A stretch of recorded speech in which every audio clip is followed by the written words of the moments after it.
In the early hours of a quiet Friday morning in Tottenham, North London, a routine police pursuit took a devastating turn, claiming the life of 19-year-old Marcus Fakana, a promising young man whose brief freedom after months in a Dubai jail ended in unimaginable tragedy. As the first light of dawn pierced the urban skyline, the Metropolitan Police were responding to a vehicle of interest on Pretoria Road around 12:52 a.m. When a short chase ensued, officers temporarily lost sight of the car, only to find it moments later on the roundway, wrecked after colliding with another vehicle. Fakana, the sole occupant, suffered catastrophic injuries. Despite immediate first aid from officers at the scene and rapid transport to a nearby hospital, he passed away shortly after arrival. The other driver, also 19, was arrested on suspicion of failing to stop and dangerous driving and remains in custody as investigations continue. This heartbreaking incident, unfolding just 3 months after Fakana's release from a Dubai prison, has left his family, friends, and a wider community grappling with profound loss and questions about the fragility of second chances. It's a story that underscores the harsh realities of youth, justice, and the unforgiving nature of the road, both literal and metaphorical, that so many young lives navigate. Marcus Fakana's story was one of resilience in the face of adversity, a young man who had already endured more trials than most twice his age. Born and raised in the UK, Fakana was a typical teenager, full of ambition, dreams of a bright future, and the kind of energy that lights up rooms. But in early 2025, his life took a nightmarish turn during a trip to Dubai. Accused of having a sexual relationship with a 17-year-old girl, an act reported by her mother after discovering their photos and messages, Fakana found himself arrested in a country where the age of consent is 18. What followed was months of detention in a foreign prison, a system known for its severity and opacity. Detained in Dubai, a campaign group advocating for those wrongfully held abroad took up his case, highlighting the cultural and legal complexities that ensnared him. Amid international pressure and legal wrangling, Fakana was granted a pardon by Dubai's ruler, Sheikh Mohammed bin Rashid Al Maktoum, and returned to the UK on July 3, 2025, a moment his family described as the happiest day of our lives. For 3 months he rebuilt, surrounded by loved ones, eager to reclaim the time lost. Friends remembered him as vibrant and kind, a soccer enthusiast who dreamed of traveling and starting a business. Marcus had so much ahead of him, his cousin told reporters, his voice breaking. He was the one who always made us laugh, who planned family barbecues with that infectious smile. This doesn't make sense. Fakana's release was a beacon of hope, a second chance snatched from the jaws of injustice. But fate, cruel and capricious, had other plans. The incident unfolded with the speed and chaos of a nightmare. Around 12:52 a.m. on October 3, 2025, Metropolitan Police officers spotted a car matching a description of interest in Tottenham, a bustling area known for its diverse communities and vibrant nightlife.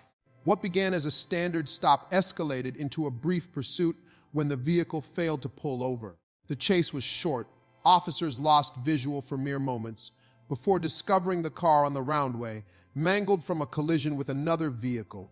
Fakana, driving alone, was pulled from the wreckage by first responders.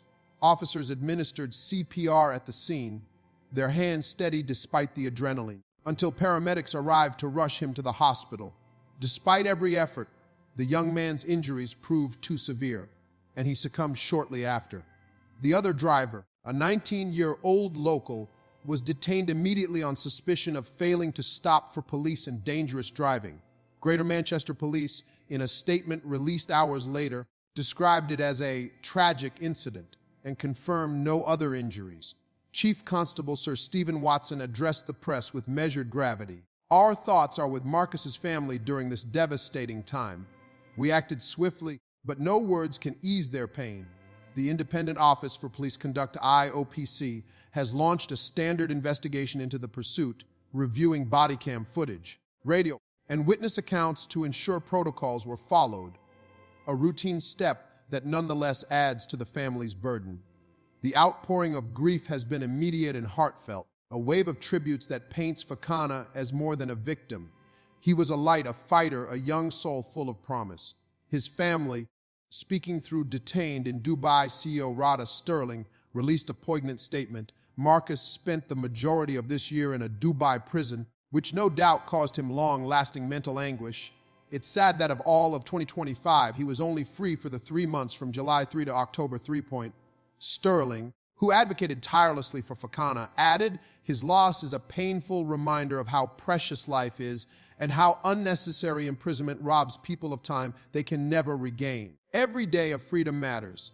Friends gathered outside Fakana's family home in Tottenham, laying flowers and lighting candles, their voices choked with emotion. He was the brother I never had, one childhood friend said, holding a photo of Fakana smiling on a family vacation. Marcus came back from Dubai changed but determined. He talked about starting a tech company, traveling again. He had plans, big plans. Another, a former schoolmate, recalled, he was always the one lifting us up, making jokes even when things were tough. It's not fair. The community, a mix of British, African, and Middle Eastern heritage, has rallied organizing a memorial service at a local mosque and synagogue, symbolizing the interfaith solidarity that defined Fakana's inclusive spirit. Vigils have sprung up across London, with signs reading "Justice for Marcus" and "End Wrongful Detentions," linking his death to the broader fight against arbitrary arrests abroad. The Dubai chapter of Fakana's story adds layers of complexity and heartbreak to this tragedy. In a nation where strict laws govern personal relationships, Fakana's case drew international attention. Arrested in early 2025 after a consensual encounter with a 17-year-old, the age of consent in Dubai is 18. He endured months in a high-security facility far from home. Detained in Dubai campaigned vigorously, highlighting what they called a miscarriage of justice, and their efforts culminated in the pardon from Sheikh Mohammed bin Rashid Al Maktoum. Fakana returned on July 3, a free man, but the psychological scars ran deep.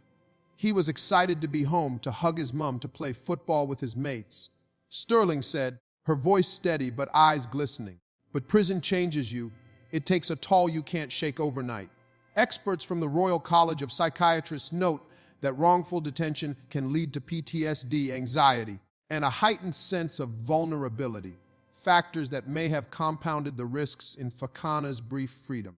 The crash investigation will examine if mental health played a role, but for now, the focus is on the family, who described him as "our shining light." Too brief, but forever bright. A GoFundMe has raised over $50,000 for funeral costs and support, with donors praising Fakana's kind soul and fighting spirit.